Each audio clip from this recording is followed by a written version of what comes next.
Beep, beep, beep, beep, beep. Hello, how you doing? All right?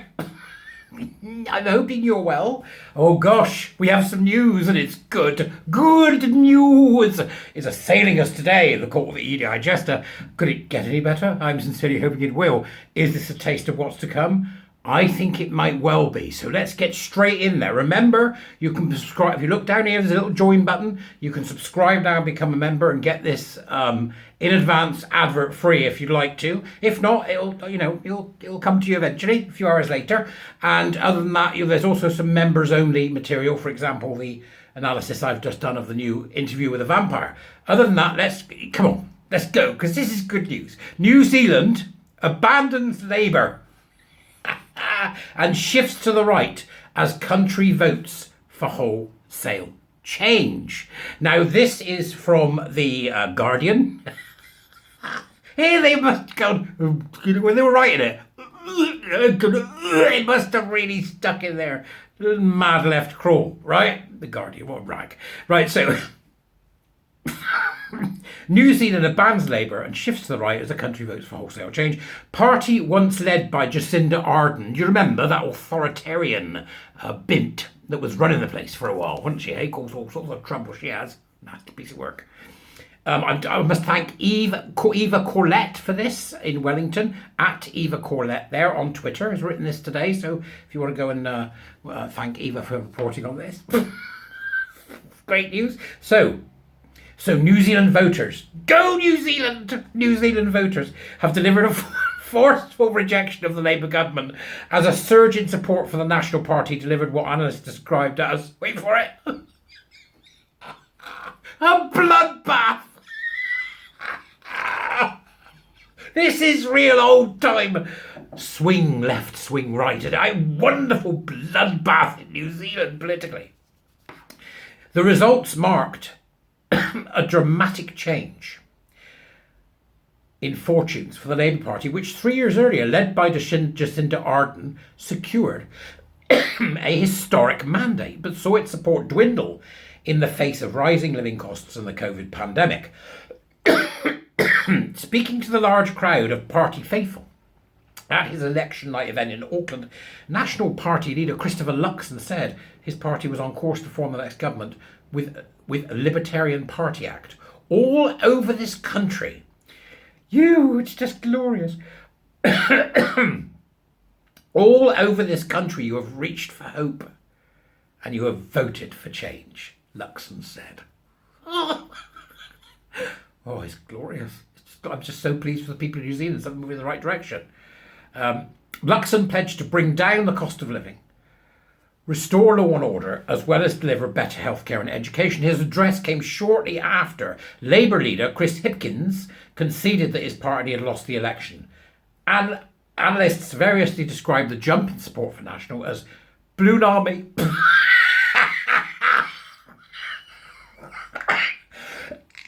The media are having fun with this. Balloon Army and a nightmare for the government.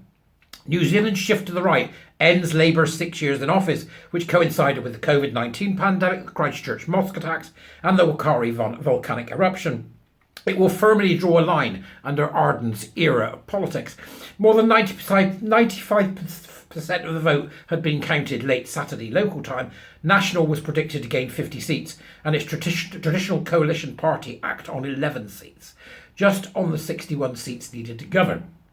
With some results still to be counted, the remaining question was whether it would be forced to bring a third party, perhaps the populist New Zealand first, into their governing deal. Luxon thanked Hipkins for his time serving New Zealand as Prime Minister. It was about 5 minutes, wasn't it? I wished him well, because obviously it's a tough night for Labour. He sniggered. That's not in there, by the way. I wish it was. Get it put in. He sniggered. It's the only word to describe it now. Speaking at an election night event in Wellington, Hipkins, who became Labour leader in January after Ardern's surprise resignation, said he had called the opposition leader Luxon to congratulate him on the result through gritted teeth. No, that's not in there either, but I want it in there. Why do we do this? It'd be great, more fun, wouldn't it? As it stands, Labour is not in a position to form another government, he said. The result is not one any of us wanted. It was going to be an uphill battle. No government has replaced the Prime Minister in an election year and gone on to win. Acknowledging the natural disasters, terrorist attack and pandemic that marred his government's term, Hipkins said, "I honestly think that the gods rounded up curveballs to throw at us." Hipkins became emotional, thanking his family, and has met with cheers of Chippy, his nicknames from his supporters. They voted somebody called Chippy? No, he took over from Martin, didn't he? It's an extraordinary change in fortune for the party, which in 2020, then under Ardern's leadership, was voted into power in a landslide, giving it the biggest mandate in nearly 30 years. But the country has revealed its mood for change in the years since that historic victory. The rising cost of living, post-pandemic malaise, has translated into disaffection with the political status quo, and Hipkins failed to amass the extraordinary popularity of his predecessor. In a telling display of the country's malaise, Labour not only bled seats to the right, but also to smaller parties on the left, the Green Party and the Te Pāti Maori, which captured votes from those wanting to see greater action on climate change, transformative investment in the social security net, and better outcomes for Maori peoples. The Green Party appears set to gain 14 seats and managed to take some of Labour's safest seats, including Wellington Central, which has been held by Labour since 1999, and Rongotai, held since 1996. Opinion polls in the lead up to the election had the populist minority party New Zealand first, once again, in the kingmaker position, and there is a reasonable chance National and ACT will still need them once the special votes come in, and if there is an overhang from Te Pāti Maori winning some of the Maori electorate seats. I mean, nice said stuff there in New Zealand. It's so exciting to see. But from the perspective of those of us that fight the nonsense, so we know the nonsense is firmly embedded in New Zealand after Jacinda Ardern's period of standing up, right? So I imagine this is going to be something that we'll see repeated in countries elsewhere. I read it from The Guardian for a reason, because they wouldn't mention the Wokery, because of course that had nothing to do with it, did it? No, dissing 51% of the population. No, that had nothing to do with it at all. But we will see whether it did. Is this going to be for us in the UK? And for America and for Australia and for other areas? Are we going to see a move to the right due to a fundamental disagreement on the reality in which we live? I'll be intrigued to know, and I'm sure you will too. Other than that, become a warrior teacher, buy me a coffee, subscribe, click, click, click. Or if you'd like to become a member and a Jesterite, please do join the channel. The button is just down there on the left-hand side. Just go well. It's good news. And when we get a bit of good news, I think we should take pause to celebrate it. I'm old-fashioned like that, folks.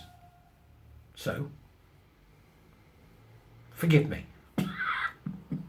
Have fun. It's the weekend here.